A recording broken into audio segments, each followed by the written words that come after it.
पिछली बार आपने चुनाव में लड़ा, कुछ वोटों से, बेहद कम वोटों से आपने मतलब आपको हार मिली। इलेक्शन से एक दिन पहले रात में, इस बार मैंने अपने प्रशासन के लोगों को भी कहा है, जो रुपया का कुछ खेला बेला हो जाता है। अब प्रधानमंत्री आवास योजना में कोई पैसा ले लेते हैं, शौचालय निर्माण में कोई पैसा ले लेते हैं।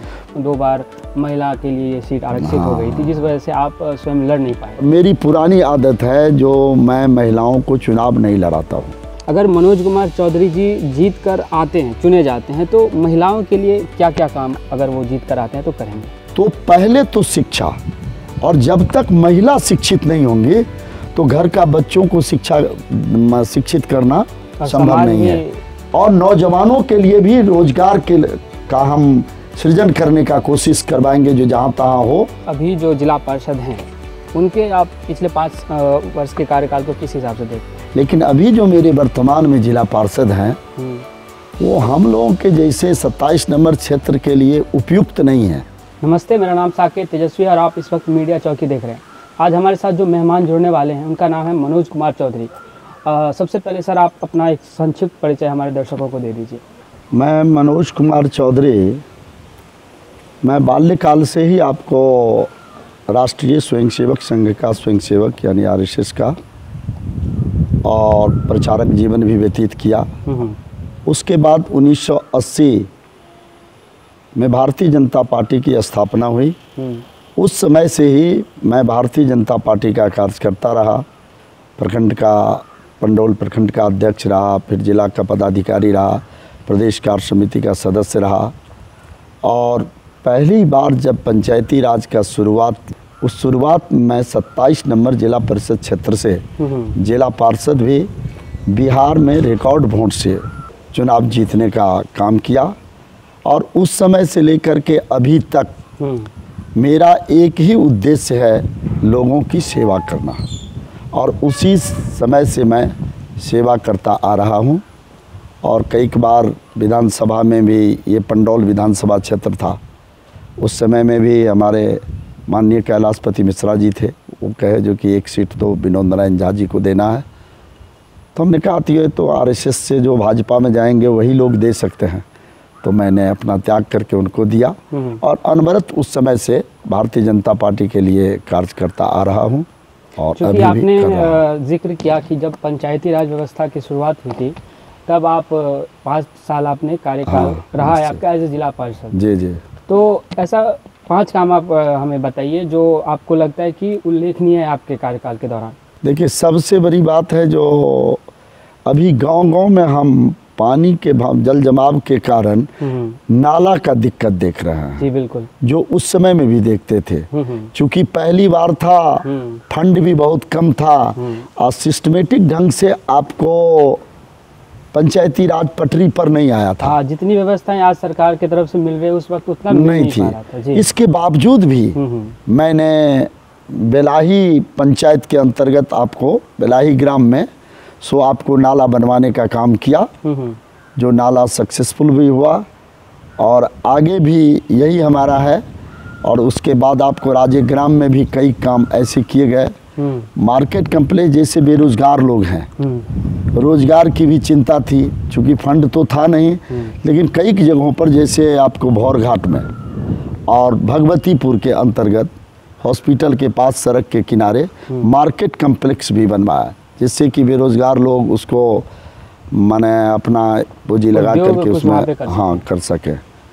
और कई सारा ऐसा लोड चीनी मिल का पेमेंट नहीं हो रहा था, उस पेमेंट में भी अपनी अहम भूमिका अदा की है। क्योंकि उसके बाद जो आपका कार्यकाल रहा है 5 साल का, उसके बाद से 2 बार महिला के लिए ये सीट आरक्षित हो गई थी, जिस वजह से आप स्वयं लड़ नहीं पाए। लेकिन पिछली बार आपने चुनाव में लड़ा, कुछ वोटों से, बेहद कम वोटों से आपने मतलब आपको हार मिली। क्या कारण रहा कि आपके जो उससे पहले के कार्यकाल को ना देखते हुए, या फिर क्या कमियां रही जिस वजह से आपको ये चीज़? देखिए, एक बात तो मुझे कहने में कोई हिचकिचाहट नहीं होती है, मैं दल से ऊपर उठ करके भी कहीं कहीं बात कर देता हूँ। लोगों के मन में रहता है जो काम करता है उसे ही वोट दें, और लोग वोट देने के लिए तैयार भी रहते हैं। इलेक्शन से एक दिन पहले रात में। इस बार मैंने अपने प्रशासन के लोगों को भी कहा है, जो रुपया का कुछ खेला बेला हो जाता है, लोगों को दिग्भ्रमित कर देते हैं लोग सब गांव घर में, ऐसा है, ऐसे लोग की इच्छा नहीं, मुझे वोट देते भी हैं लोग। और आजकल जात पात से ऊपर उठ करके लोग मुझे वोट दे रहे हैं, और इस बार तो देने का मन बना लिए हैं। आप लोग तो टीवी वाले पत्रकार लोग हैं, साधुवाद मैं आपको देता हूं, नहीं तो देहात स्तर पर बहुत कम लोग, नहीं के बराबर। अभी आपके चीफ है हमारे विनोद कुमार बंधु जी, हमारे मित्र हैं जो अभी पटना में हैं, मन उनके टाइम हम देखते थे ये गांव-गांव आ करके कठिनाई की जानकारी लेते थे और तब जा कर के छापल होता था। विनोद कुमार कर्ण जी भी थे। अभी लोग बैठ करके ही कुछ कुछ काम करते रहते हैं, तो शहर जमीन की जानकारी नहीं मिल पाती। पर आकर जो जो होना चाहिए, होनी चाहिए, निश्चित ये नहीं हो पा रही है। तो इसके कारण, लेकिन इस बार तो खास करके देखिए, हमको हारने का कुछ कारण ये हो जाता है, जो कुछ वैसे लोग खड़ा हो जाते हैं जिसको हम लोग आज तक परिश्रम कर रहे हैं, प्रयास कर रहे हैं, 12 आना से ज़्यादा टूटा है, कहीं कहीं जात पात भी आ जाता है तो टूटा है। अब लोग ऊपर उठ रहे हैं और करीब करीब ऊपर उठ भी गए हैं। जब से माननीय नरेंद्र मोदी जी की सरकार हुई है तो लोग अब जात पात से ऊपर उठ करके राष्ट्रहित में वोट देना चाहते हैं। अभी हम जिला परिषद जो इलेक्शन है उस पर ही ध्यान ज़्यादा केंद्रित करें। जी। इस बार जो चुनाव होने वाला है उसमें आपका क्या विज़न है, क्या एजेंडा के साथ इस बार आप ज़मीन में उतर रहे हैं? देखिए, इस बार मैंने स्पष्ट, चूँकि मैं पहली बार बता दूं, इस बार मेरा भी व्यक्तिगत रूप से अंतिम चुनाव है। अच्छा, ये आप एक तरह से अनाउंसमेंट कर रहे हैं यहाँ पे? हाँ, अंतिम चुनाव है टू दी पॉइंट। मैंने आपको बता देता हूँ, इसके बाद ये सीट आरक्षण हो जाएगा। अच्छा। और मेरी पुरानी आदत है, जो मैं महिलाओं को चुनाव नहीं लड़ाता हूँ। चूँकि 2 बार भी आपको जनरल में महिला हुआ, लेकिन मैं महिला नहीं, मैं पहली बार जीता, उसके बाद मैं गत चुनाव में ही लड़ा था। इसके पीछे कोई खास वजह, महिलाओं को नहीं लड़ाने के पीछे? अब देखिए, इसके लिए अब क्या कहेंगे, जो कि अब बहुत सारी बात है। अकेला माँ भी माँ है, बूढ़ी माँ है 92 वर्ष की, और घर पर रहने वाले एक ही महिला है। तो घर का भी गृहस्थ आश्रम हम लोग हैं, तो घर के कार्य को भी संपन्न सही ढंग से नहीं होगा। आप लोग आएंगे, कई अतिथि आते हैं, इनका भी सत्कार करना पड़ता है। तो इसलिए चूँकि हम जो है ना, परिवार में सबसे छोटे हैं। हमारे सबसे बड़े भाई आपको NIT में हेड ऑफ डिपार्टमेंट आपको पटना, उससे छोटे अभी टेक्सास यूनिवर्सिटी माने अमेरिका में हैं, और उससे छोटे सहरसा में। हम ही अकेले यहाँ रहते हैं। तो अब सारी जवाबदेही भी मेरे ही ऊपर है। ये कोई मेरा मंशा नहीं है जो महिला लड़ना ही नहीं चाहिए। कुछ परिस्थिति बस वही चीज हाँ, नहीं कुछ परिस्थिति बस, ऐसा ना हो कि जनता के बीच वो संदेश जाए जो आप नहीं जाना देना चाह रहे हैं, क्योंकि वो एक गलत इमेज जाता है कि आप महिलाओं को आगे नहीं बढ़ा रहे हैं। कुछ परिस्थिति बस, हम व्यक्तिगत रूप से महिला को नहीं लड़ाना चाहते हैं। ऐसे महिला के जागरण के लिए, हम लोग सशक्तिकरण के लिए कई कार्यक्रम करके जगाने का काम करते हैं, और कई मीटिंग में भी जाती हैं हमारी भी मैडम लोग। लेकिन चुनाव लड़ने के लिए हमारे पारिवारिक परिस्थिति कारण बस चुनाव नहीं लड़ा पाते हैं। अभी जैसे मुखिया इलेक्शन भी होता है, गांव पंचायत में जितना भी इलेक्शन है, जो जिस पद पर उम्मीदवारी घोषित होती है, अमूमन देखा जाता है कि जहाँ पे महिला के लिए आरक्षित सीट है, वहाँ पे ये देखा जाता है कि सीट तो महिला के लिए है, प्रचार प्रसार उनके पति करेंगे, जितना तामझाम होगा वो सारा वो करेंगे। ठीक है, एक सिग्नेचर तक करने की वो नहीं होती उनके अंदर, वो हो जाते हैं फील्ड में, उनको कोई भी नहीं देखता एक बार भी। जब जैसे 15 अगस्त या 26 जनवरी पे झंडा तोलन हो, झंडा फहराने में हाथ काँप जाता है। इसको आप किस हिसाब से देखते हैं कि हमें, आपको नहीं लगता कि जो उनका पति है उनको महिलाओं को खुद प्रेरित करना चाहिए कि वो खुद इन चीज़ों को ऑब्जर्व करे, एक्सपीरियंस करे, ताकि उनके अंदर जो कॉन्फिडेंस है वो बिल्ड हो? ऐसा नहीं कि उनको आप पर्दे के पीछे ही रखें।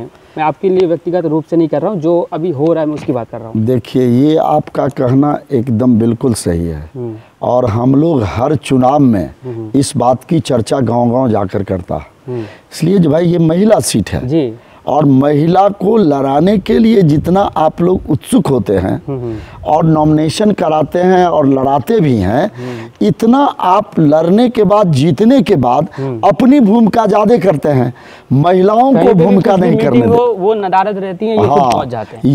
ये हम कई मीटिंग में भी कहा है और गांव-गांव में भी कहते हैं, जब आप चुनाव लड़े हैं, चुनाव जीत के आए हैं, तो अपना छाप छोड़िए ना, अपना छाप छोड़िएगा तब ना होगा। अभी आप महिलाओं की जैसे हम अभी बात कर रहे हैं, जिक्र हो रही है, तो अगर मनोज कुमार चौधरी जी जीत कर आते हैं, चुने जाते हैं, तो महिलाओं के लिए क्या क्या काम अगर वो जीत कर आते हैं तो करेंगे? देखिए, मेन बात है जब महिलाओं को शिक्षित करने के लिए, क्योंकि कोई भी काम पूर्ण होगा तब जब वो शिक्षित रहेंगे तब। अभी गांव घर में हम देखते हैं जो 100 में 80% महिला शिक्षित नहीं है। चुनाव लड़ने समय में भी कई लोगों को हम देखते हैं जो हस्ताक्षर कराना सिखाते हैं। तो पहले तो शिक्षा, और जब तक महिला शिक्षित नहीं होंगी तो घर का बच्चों को शिक्षित करना संभव नहीं है। और समाज भी ऐसे भी पुरुषों को बहुत सारा कार्य रहता है। और प्रथम दृष्टया जो शुरू से लेकर के जब प्रारंभ है, तो महिला अगर शिक्षित नहीं रहेगी तो वो अपने बाल बच्चों को भी शिक्षा नहीं दे पाएगी। सही बात। तो दूसरे को क्या देगी? इसीलिए शिक्षा पर मुझे पूरा जोर देना होगा। अभी भी वैसे मैं शिक्षा पर जोर देता हूँ। मैं प्रत्येक स्कूल में कभी कभी जाता हूँ तो ब्लैक बोर्ड देखता हूँ, जो टीचर पढ़ा क्या रहे हैं। कहीं कहीं कठिनाई हो रही है, अभी टीचरों को भी दिक्कत हो रही है, टीचर लोग भी सही नहीं पढ़ा पाते हैं। बहुत ऐसे केस सामने आए तेज है। आप कुछ छात्र भी ऐसे हैं जो शिक्षक को क्रॉस कर देते हैं ब्लैक बोर्ड पर कि सर ये तो नहीं होना चाहिए, ये होना चाहिए, तब वो लज्जित भी हो जाते हैं। ये भी बात है, नहीं है सो बात नहीं है। लेकिन पहले मैं महिला को शिक्षित करने पर, शिक्षा पर ध्यान दूंगा, और उसके बाद उनको भी बेरोजगारी दूर करने के लिए कहीं सिलाई मशीन का केंद्र या जो इन लोगों से संबंधित लघु उद्योग, चूंकि मैं इससे पहले भी आपके बिहार सरकार के मंत्री शाहनवाज हुसैन जी से बात किया, भाई हमारे क्षेत्र में चूंकि ये एक चुनाव प्रक्रिया सामने, इसीलिए मैं चुनाव लड़ रहा हूँ, नहीं तो मैं दिवारात्रि 5 बरस, आज जो उम्मीदवार होते हैं, दुख के साथ कहना पड़ता है, जो आजकल के जो उम्मीदवार होते हैं वो 5 बरस कहीं जनता के बीच नहीं रहते हैं, लेकिन चुनाव के समय आकर के चुनाव में नॉमिनेशन देते हैं और लड़ते हैं, फिर 10-15 दिन के बाद जो रिजल्ट होता है उसके मुताबिक फिर घर पकड़ लेते हैं, फिर वो चुनाव के समय ही दर्शन देते हैं। ऐसा कार्यक्रम मेरा नहीं है, आप पता लगाएंगे और पता लग ही जाएगा। मैं 5 साल अनवरत प्रतिदिन सेवा कार्य में लगा रहता हूँ। क्योंकि आपने बाकी उम्मीदवारों की भी बात की है, मैं आपसे जानना चाहूँगा कि अभी जो जिला पार्षद हैं उनके आप पिछले 5 वर्ष के कार्यकाल को किस हिसाब से देखते हैं? देखिए, वैसे तो कहना नहीं चाहिए, लोकतंत्र है, लोकतंत्र में जिसको इसलिए कहना चाहिए नहीं, जिसको ज़्यादा वोट आता है वो माने कोई भी पद पर आसीन हो जाते हैं। लेकिन अभी जो मेरे वर्तमान में जिला पार्षद हैं वो हम लोगों के जैसे 27 नंबर क्षेत्र के लिए उपयुक्त नहीं है। इसलिए जो कि जिला पार्षद का जो काम है वो सही ढंग से अपने मीटिंग में भी या प्रशासन के पास भी नहीं रख पाते हैं। सबसे पहली बात है, जिस जनता के आप प्रतिनिधि बनना चाहते हैं या आप बन जाते हैं तो आपको ये दिखाई पड़नी चाहिए। आज मुझे काफ़ी खुशी हुई है कि लोगों को दिखाई पड़नी चाहिए जो कौन आए हैं और किस कार्य से आए हैं, इसका परिचय देने की जरूरत नहीं है। आपके एक्टिविटी से ही, बोलचाल से वो परख लेंगे जो आप क्या हैं और क्यों आए हैं। ये अभी के पार्षद में ये मुझे नहीं दिखाई देता है। मैं कह भी देता हूँ, अभी तुरंत हुआ है मुहर्रम, कई सारा हुआ है, मैंने कहा भी है, बहुत छोटा सब है, हम लोग सीनियर हैं, हम बोले देखो तुम लोग जीत जाते हो लेकिन तुम लोग नहीं। हमारे कभी कभी हुकुमदेव जी कहा करते थे कि मेरे पैरों में घुंघरू बंधा दो तो फिर मेरी चाल देख लो। तो जब तुम लोगों को पद मिल जाता है तुम अपनी प्रतिभा छोड़ो। अरे जीतना हारना अलग चीज़ है, तुम क्या हो, मैं जनप्रतिनिधि हूँ, तुम दिखाई पड़नी चाहिए। आप पूरे क्षेत्र में घुमाइए, आपको दिखाई पड़ेगी। आप बच्चा भी कहेगा जो कि जनप्रतिनिधि का क्या कार्य है और क्या कर रहे हैं लोग, और इसमें मनोज चौधरी क्या कर रहे हैं। तो इस बार मुझे लगता है जो लोगों की असीम करे, एक कारण है इसमें, बहुत बड़ा कारण, काम तो है ही, संपर्क सब लोगों से 5 वर्षों से किए, ये कारण है। लेकिन हारने के बाद भी जो मैं आपको हर वक्त लोगों के सुख में, दुख में, मरण में, जीवन में भेंट करता रहा हूँ, कुशल मंगल पूछता रहा हूँ। ये सिंपैथी इस बार मुझे काफ़ी दिखाई दे रहा है ज़्यादा। क्योंकि अभी हम आपसे अब हम दोनों की जितनी भी बातें हुई, मैंने जितना भी सवाल पूछा है, ये मेरे हिस्से से ज़्यादा ये जनता के हिस्से का सवाल है। हाँ। तो मैं ये जानना चाहता हूँ कि मेरे काफ़ी दर्शक हैं जो युवा वर्ग से ताल्लुकात रखते हैं, वो महिलाएं हों या लड़कियां हों या लड़के हों। मैं जानने की कोशिश करूँगा कि अगर आप जीत कर आते हैं तो युवाओं के लिए ऐसा क्या कदम उठाने वाले हैं? देखिए, युवा को इसमें मैं एक चीज़ इंक्लूड करना चाहूँगा कि बेरोज़गारी जो है वो एक बहुत अभिशाप है हमारे इस क्षेत्र में। आपको पता है हमारे क्षेत्र में क्या, पूरे बिहार की यही स्थिति है। तो इस संदर्भ में मैं आपकी कुछ टिप्पणियाँ जानना चाहूँगा। देखिए, एक बात तो हम स्पष्ट कर देते हैं और लोग युवाओं को भी हम बैठा करके कहते हैं, देखो केवल सरकारी नौकरी के ऊपर रहना, ये तब तुम लोगों की बेरोजगारी दूर नहीं होगी। बेरोजगारों के लिए हम छोटा छोटा सा आपको लघु उद्योग, चाहे प्रधानमंत्री आवास योजना में से लोन सिलेक्शन करा करके उसके प्रति छोटा छोटा माने उद्योग खड़ा करने के लिए मैं कह रहा हूँ। और उसमें मैं सरकार की ओर से भी और हम लोग भी अपनी ओर से भी, अपने जिला पार्षद से भी सहयोग करके उनके बेरोजगारी के लिए, और मैं खासकर महिलाओं के लिए तो हमने सोचा है जो कि ग्रुप बना के, इसको ग्रुप बना करके और उस ग्रुप में आपको बैंक से लोन दिला करके अपने पैर पर खड़ा करने के लिए स्वरोजगार योजना के तहत आपको हम प्रयास करेंगे जो ज़्यादा से ज़्यादा ये काम हो। तो ये जब तक नहीं होगा तब युवाओं को भी हम कहते हैं अधिकार मिलेगा तब, जो अधिकार के लायक रहेंगे तब। अधिकार के लायक के लिए आपको भी शिक्षित, सीधे डिग्री नहीं लेना है, शिक्षित होइए और एक ग्रुप बनाइए। केवल सरकारी नौकरी पर रहिएगा तो संभव नहीं है। और सिर्फ एजुकेशन पे भी आप फोकस मत रहिए, एजुकेशन जितना जरूरी है, एजुकेशन में भी टॉप एजुकेशन रहेगा तभी आपको नौकरी होगी। मेरा ये कहना है कि एजुकेशन के साथ साथ बाकी स्किल भी आपको आनी चाहिए। अगर आप कुछ रोजगार की बात जहाँ तक निश्चित कुछ नहीं होता। और अभी भी जैसे आपके लोहट चीनी मिल में इथेनॉल हम लोगों ने प्रयास करके और डायरेक्ट इसमें माननीय प्रधानमंत्री जी हस्तक्षेप किए और कई करोड़ रुपया दिए हैं जो इथेनॉल का सेटअप यहाँ होने जा रहा है। वहाँ भी चाहेंगे जो नौजवान सबको प्राइवेट में भी हो। जाते जाते आप पंडोल प्रखंड के क्षेत्र संख्या 27 के जनता के लिए आप क्या संदेश देना चाहेंगे? आप कैमरा की तरफ देखिए, सबसे बड़ी बात है जो 27 नंबर जिला परिषद क्षेत्र के लिए मैं हर इशू पर, वृद्धा पेंशन से लेकर के प्रधानमंत्री आवास, जो रियल में गरीब हैं जिनको होनी चाहिए उनको कैसे मिलेगा, उनका सूची तैयार करके सभी 7 पंचायत में मैं प्रयास करूंगा जी ये काम हो। वृद्ध लोगों को कोई कठिनाई नहीं हो, वृद्धा पेंशन की भी बात, और नौजवानों के लिए भी रोजगार का हम सृजन करने का कोशिश करवाएंगे जो जहाँ तहाँ हो, जो वो लोग हों। और सबसे बड़ी बात है जो अभी जहाँ कहीं भी वो लोग जाते हैं तो सूचना देते हैं कि सर हर जगह हम लोग जाते हैं तो लोग पैसा का मांग करते हैं। तो मुझे अगर अपने आप को भी ऊपर उठ करके जो कुछ भी करना पड़ेगा मैं करूँगा और घूसखोरी को बंद करने का प्रयास करूँगा। जो चरम सीमा पर है उसको मैं ज़रूर कोशिश करूँगा जो बंद किया जाए। लेकिन इसमें आम लोगों का भी सहयोग, अब देखिए दिक्कत होती है, मैंने कुछ ही दिन पहले किया था, अब प्रधानमंत्री आवास योजना में कोई पैसा ले लेते हैं, शौचालय निर्माण में कोई पैसा ले लेते हैं। तो मैं पूछता हूँ भाई पैसा जो लेता है, खाता में पैसा जाता है तब पैसा लेता है, कहीं कहीं आम जनता की भी माने गड़बड़ी है। अब देखिए आपके खाता में मैं पैसा भेजा और आप इसको निकाल करके 10,000 दे दिए। आपको खाता में मैंने 12,000 रुपया भेजा शौचालय के लिए और आप 2,000 उसमें से निकाल करके दे दिए। तो इसको तो कोई नहीं बंद कर सकता है।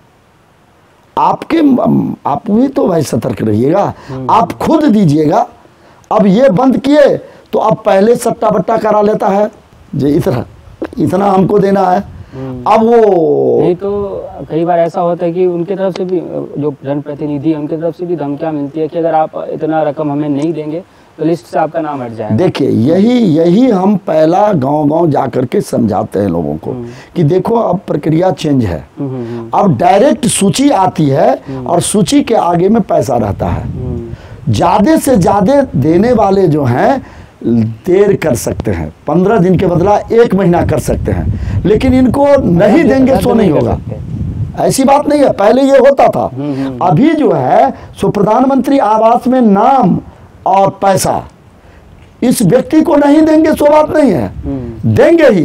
हो सकता है आप 15 दिन में नहीं 1 महीना में देंगे। लोगों का धैर्य खो जाता है। वो जो लोग बोलते हैं ना तो कहते हैं है तुम्हारा नाम है कट जाएगा, जबकि उसको विश्वास रखनी चाहिए कि नहीं भाई नाम मेरा कैसे कटेगा, नाम तो आया ही है, पैसा आया ही है।